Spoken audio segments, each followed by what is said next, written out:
tab. Just talking about appetite in general, it is the innate instinct that we are born with to keep the body alive, to maintain homeostasis, energy in, energy out, really telling your body, like, I need to eat now, I need to drink now. And obviously we can see why that would lead to problems when that instinct goes away. Anorexia, I wanted to touch on this term before we get started. I don't want you to get it confused with the eating disorder. The eating disorder is anorexia nervosa. When you see the word anorexia by itself, it strictly just means the loss of appetite, which you'll see throughout the studies. Cachexia is another word that will be used quite frequently, and that's more of a complex syndrome, and the patient can be experiencing fat and muscle wasting, but also if it's severe enough, they can experience some bone loss, and that gets really dangerous.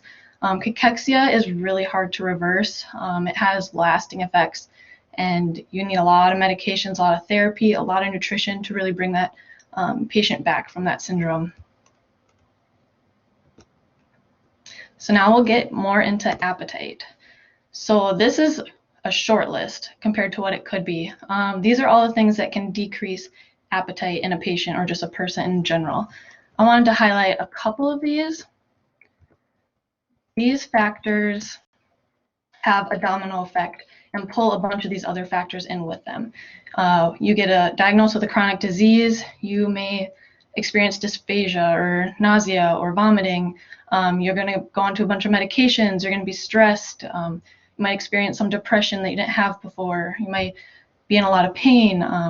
The disease may have made you immobile and now you can't move and aren't as active as you were before. So I wanted to bring this to light because it really shows that when you're dealing with an appetite loss, there are so many different factors that can really play into it.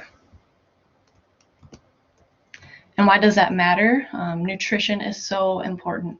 It's a huge factor in just healing wounds, maintaining strength, preventing malnutrition. When we assess for malnutrition, we do include the patient's percentage of intake based off their estimated needs over a period of time. And obviously appetite would play a role in that. And malnutrition we really want to avoid because that reduces quality of life. It brings about a bunch of different short and long-term effects, shorter life expectancy, poor wound healing. A malnourished patient is a lot more likely to stay in the hospital a lot longer than a well-nourished patient. So now we'll look at different ways to increase appetite. So if this was in person, I really wanted to be able to give you guys a handout, but I won't be able to do that. I did, however, upload it to the Weebly site, and I want to just show you how you can access that. So if you look at your flyer, if you go down to the reviews, the Weebly site, and go under Spring Presentations, you can find all of our presentations here. And when you find my name, you'll see that I put this PDF on there for you. This is if you want to print it out and have it as a resource, or even just save this PDF to your computer. It's different drugs that can cause anorexia, and on the top it has different drugs that can increase appetite. But I think it'd mainly be best to use it for knowing what drugs cause anorexia, so cause a patient to possibly lose their appetite along with everything else they have going on. You can use this as a resource by looking at their medication list, and if you see like, oh, they are on drug A, B, and C, and these are all under the list of drugs that could cause anorexia. You can't really do anything about it, but you can bring that up in conversation to the doctor or the pharmacist and say, hey, this patient really needs to get stronger. They aren't eating at all. We really want to avoid a tube feeding or anything else like that, but they are on all these drugs that are known to cause anorexia. Is there anything we can do about that? Whether switch up some of the ones they're on, or how long are they going to be on these drugs? Just kind of using it as a resource like that. So I did want to just bring that to your attention that it is there if you wanted it for your own resource. These are just kind of the some of the more well-known ones that I pointed out or wanted to point out. I will also be going over megase and marinol in some studies. These are some of the more common ones used that I've read about, and I learned about megase in my undergrad. And I also want to take this time, if you have a strong feeling for any of these drugs or against any of these drugs, or have had any experiences with them, feel free to send a chat in the chat box and you guys can talk among yourselves. I don't have the chat box right now, so it won't bother me. But if you do want to have a conversation, I know there's some people that are really against megase, or some that are really like strong supporters of megase, or maybe you don't know about any of them, and you want to hear what other people have to say about it. So just some natural remedies. A lot of these we all know about, but sometimes it's easy to kind of forget about them. Encouraging small, frequent meals. That's something you can do to the patient if they're used to eating breakfast, lunch, and dinner, and having a meal at like 2 p.m. is just so bizarre to them. I mean, bring it up. Like, say, hey, how about we set an alarm for you and you order food at this time, this time, this time, and then 2 or 3 other times throughout the day. A lot of patients don't think like that, and they order their 3 meals a day. They eat what they can, and then they're done until lunch or dinner. Oral nutrition support or protein powders, they do wonders. They are great, but some people aren't so ready to either use them or they don't like them. So getting creative with them. I know when I was in my inpatient rotation, we would offer to make a milkshake using Ensure Live. Hey, you can have your chocolate milkshake. Do you mind if we make it with a supplement, or add a scoop of 2 of protein powders just to help you get your strength up? You really need the nutrients to heal and to get stronger. Kind of just getting creative with it. I won't go through all of these, but in the middle you can see encourage activities of daily living and physical activity as appropriate. This is really important. Activity can stimulate appetite really quick. And once you do get a disease or an illness, it's easy to just lay around all day, but just encouraging, like, hey, do you want to take a lap around your house when you're at home, or take a lap around the hospital if their immune system is okay to do so. Just kind of little recommendations like that. And serving food cold rather than hot. This can help with cancer patients specifically if they have aversions to odor. Cold food doesn't really have a strong odor like it does if you're serving something hot. So such as a tuna salad sandwich compared to a tuna melt. Probably not the best example because tuna is smelly in itself, but just something to really think about. And then kind of the last one, in a hospital setting, if they are on like a heart healthy diet or cardiac diet or consistent carbohydrate, kind of asking the doctor, or if you have the ability to change it yourself, changing them to regular. Because if they're only eating about 25% of their meals or 1 meal a day, having more options is going to encourage them to eat more, order more, maybe even order more frequently. So just kind of thinking about things like that. So now I'll get into my studies, and my first study was pretty interesting. It was on fish oil supplementation, and I have never heard of this for increasing appetite, and so I found it really interesting. And the science behind it is that omega-3s, they can reduce inflammation in the body, which can relieve pain and help stimulate appetite in itself. But also there have been a lot of animal studies that have proved that omega-3s can affect monoaminergic transmissions, including serotonin, and that is an appetite regulator. So it's kind of approaching it from 2 different angles. It was a randomized controlled trial, which is kind of the gold standard of research studies. It started with 20 initial participants, and it didn't have any dropouts. One of the bad aspects of the study is that it was on healthy individuals. If we're trying to increase appetite in someone, they're usually have an illness or chronic disease, or they usually aren't in the healthiest state. So it would have been nice to see it on maybe like a group of people with decreased appetite to begin with. So some of the inclusion criteria, there weren't too many, just they had to be over 18 years old and have a pretty healthy BMI. And they couldn't be in the study if they were taking medications that interfere with appetite.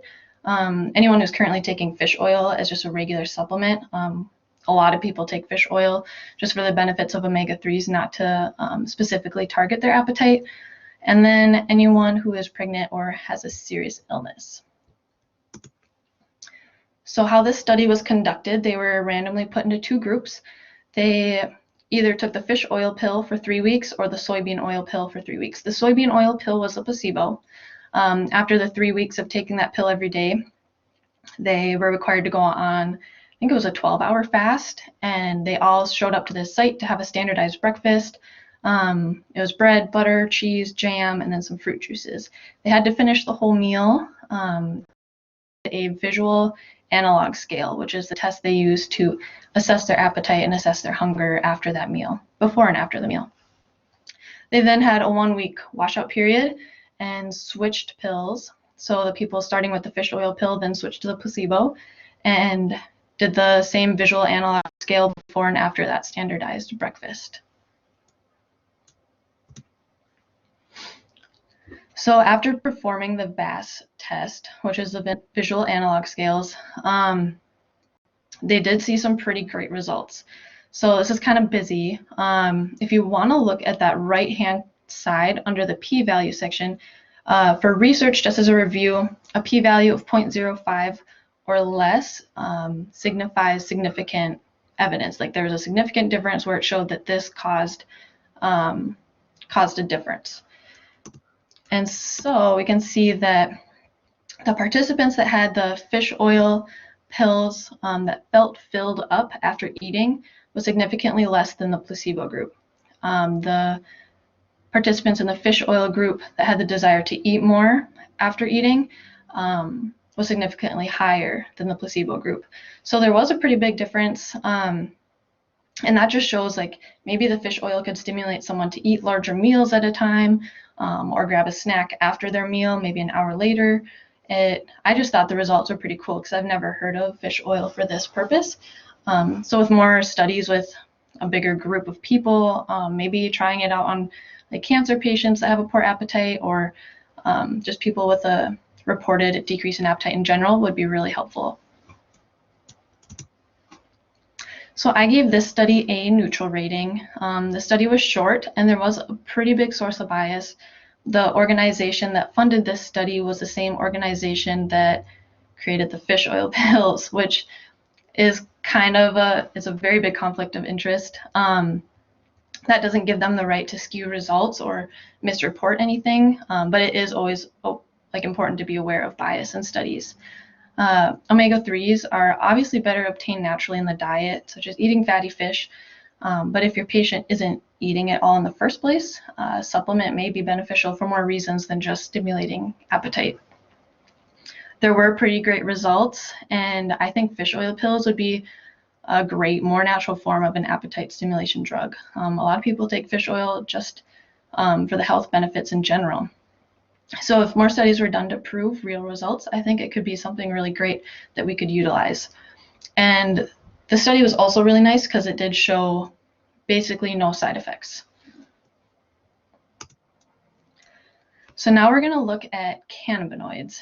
And this is really interesting to me because I don't really have a background or any experience about like medical marijuana or cannabinoids or anything like that. So it was really interesting for me to research this and learn more about it. So it was a preliminary confirmatory study. So they were confirming results that they had had in previous studies, but they also were using this study as a pilot study. It was pretty well done. The only problem is they had 24 initial participants, only 6 finished the study. And I'll touch more on that later, but it has a lot to do with the group that they were studying in the first place. But as you can see, this study was done in 2019. It was very recent, and they plan to do a lot of other studies after this one. So it is pretty exciting because cannabinoids are really coming into play in our medical field and just like in general. There's a lot of different inclusion and exclusion criteria. They had to have cancer. They had to have a life expectancy over 3 months. They had to have reported weight loss, also reported loss of appetite. And I think one of the problems, or some of the problems of the dropout rate was because they were allowed to be using chemotherapy or radiotherapy, which we all know can have a really bad effect on patients, and they can have really big side effects. and that did cause a pretty big dropout rate. So some of the exclusion criteria, they couldn't be on any nutrition support or have a central nervous system or brain tumor. They couldn't be on insulin requiring diabetes, be pregnant. They also couldn't have any anticipated alcohol or barbiturate use during the study period. And they also couldn't be using cannabis or synthetic cannabinoids preceding 4 weeks. So like I said, I wasn't really aware of what the difference between a cannabinoid and medical marijuana or cannabis. And so I also kind of wanted to review it with you guys. And I know the writing is really small. I couldn't get this picture any bigger or clearer. So I am gonna read it for you, some of the main points. So cannabinoids are the group of chemical compounds found in the cannabis plant that have physical and mental effects when they interact with cannabinoid receptors in your cells. So when they do make a cannabinoid, from my understanding is they do try to strip all the harmful chemicals that can be found in the cannabis plant from it. So in theory, they're supposed to have less side effects, less addictive properties as cannabis in general, although they aren't completely gone. So I do want to make it clear that cannabis is not a cannabinoid. They are different. The FDA has approved 2 cannabinoids for cancer-related conditions, and that is Marinol and Sesamet. And Marinol contains THC, and Sesamet mimics THC, or has properties that kind of mimic the actions of THC. And with the cannabinoids, you can see they're kind of broken into 2 categories. You have the non-psychoactive side and the psychoactive side. On the non-psychoactive side, you can see CBD in that top left-hand corner. That's kind of probably the most common one nowadays, like CBD oil, different products like that. And we are looking at THC. So that is on the psychoactive side, but I believe that's why it has such a great effect on appetite and different hormones.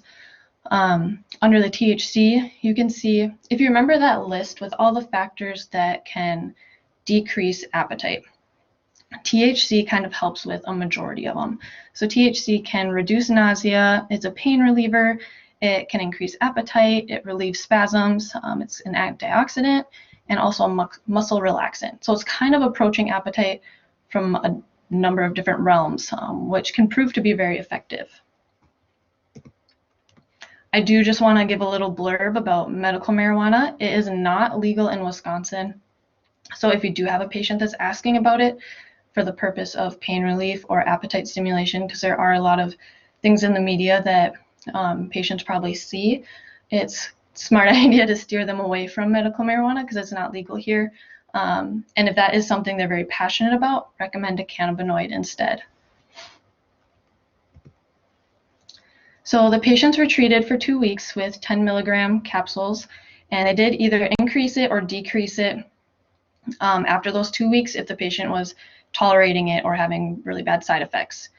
And the study did last 6 months, although a lot of people dropped out around the 2-month or 3-month, even the 4-month stage. So the results they found, as you can see, there was a very small group of participants that actually finished the study that they could analyze. There's only 6 that finished. And so when you look at weight increase, sleep improvement, and pain reduction, 3 of the 6 experienced that, which that in itself I think is pretty great.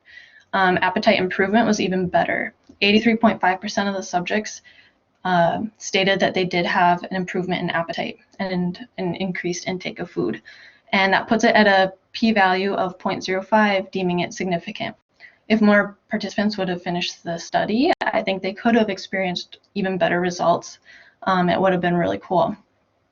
However, the results were so minimal due to the high dropout rate, and they couldn't determine if the high dropout rate was due to the decline in health conditions, such as the advancement of their cancer, side effects from the chemotherapy, anything else unrelated to the treatment. It was hard to kind of differentiate, was it the treatment they were receiving from the study or everything else going on in their lives with dealing with cancer. So I also gave this study a neutral rating. Because of the high dropout rate, it wouldn't be safe for every patient. It's very important to know if they have ever been addicted to drugs or alcohol in the past. Just because there can be some addictive properties to the cannabinoids, it's something to be aware of. There have been many animal studies and other smaller studies that have had really great results using cannabinoids. So I'm kind of excited to see where this kind of takes off to. And like I said, the side effects were unclear if it was due to the marinol treatment or the progression of the disease. So many more studies need to be done. Although cannabinoids are legal, some of them are right now, and they are FDA approved. The third study might be more commonly known among some of you in the clinical world, megestrol acetate. It's sold under the brand name Megace, and it's the man-made version of the hormone progesterone. So this was a systematic review of only randomized controlled trials. It took a bunch of different studies, analyzed the results and their methods, and then compiled them all together. They had a really great process of weeding out any studies that might have been unethical or had like a weird study protocol. So they started with initially 132 trials and weeded it down to 38. So they really did get the best of the best studies looking at megestrol acetate. The inclusion criteria and exclusion criteria varied between the different studies, although to be included in the review, they had to have a diagnosis of anorexia cachexia, either related to cancer, AIDS, or some other sort of underlying pathology, and they had to have previous weight loss. The different interventions used among the studies was Megace versus placebo, Megace versus no treatment at all, and then Megace versus other active drugs such as drugs on that drug list I showed you earlier, or Megace at different doses kind of versus itself. So this slide is really busy. I did want to kind of pop it up on the screen, so if you wanted to go back and watch the recording to look at the numbers more closely, you absolutely can. Although for presentation purposes, I'm going to black out some of it. If you want to start at the top left-hand corner under study or subgroup, under the cancer group, you can see that the participants that had stated cancer, they had really significant weight gain results. You can see their p-score is 0.0007. The lower the p-score, the more significant the results. So this systematic review did find a bunch of studies compiled together that showed their participants with cancer experienced weight gain. As far as AIDS, the number is even lower. So that's also pretty great results. When you look at the other diseases, it's 0.04, which is still really significant, not as low as the other ones, but it's still really great results. And then when you look at the overall effect, that's a really good p-value. So it is showing that the Megace did have an effect on weight gain in these participants. Although one thing with this study is I know that Megace can have a lot of negative side effects, like any medication. So it is really important to be monitoring that. And it's not something they really reported a lot on. And I know there were probably side effects involved. So that was kind of a negative aspect of the study. So I gave this systematic review a positive rating. I thought it was really well done how they picked the best studies. As we know, the best way to stimulate appetite and weight gain is to find the underlying problem and try to solve that first. And we should always try to use natural remedies as our first resort. Although Megace did show results of weight gain and can be effective in some circumstances, it can come with some negatives as well. No significant side effects were noted in these studies, but it does vary patient to patient, and more studies do need to be done. So in conclusion, how can you use this information and kind of what is your role in this? So it's really important to ask yourself and the patient to determine why the patient has a decreased appetite. Is it disease related? Is it financial related? Transportation issues? I know I talked to a couple of patients that reported they had a poor appetite, but in the real world, they actually just didn't have the finances or the resources to obtain food.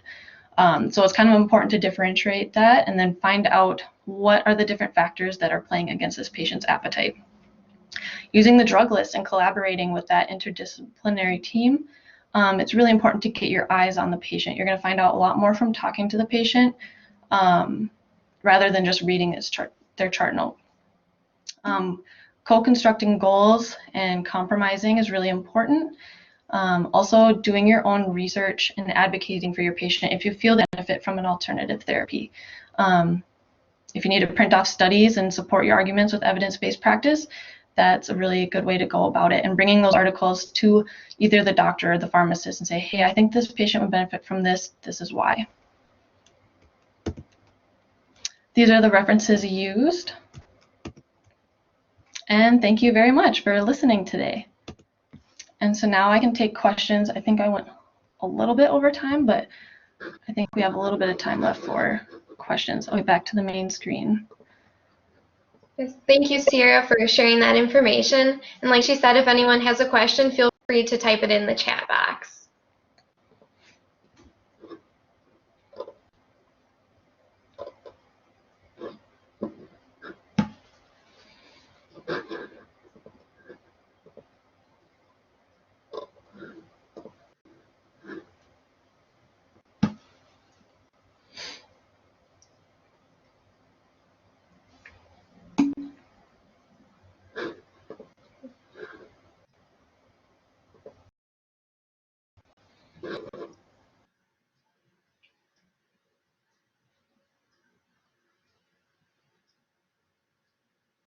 If no one has any questions, we have about 5 minutes before the next session. I'll just kind of recap what those are going to be. If anyone has a question, feel free to keep typing. But coming up will be creatine supplementation and roles beyond athletic performance, and pancreatic enzyme replacement therapy in pancreatic cancer. So you can feel free to join either of those sessions. They'll be starting at 9:15 or 9:50. And the links to those are in the chat box as well. So if a couple minutes again, if anyone wants to add a question, otherwise you can head to the next session. Yeah, and thank you, everybody. I appreciate it.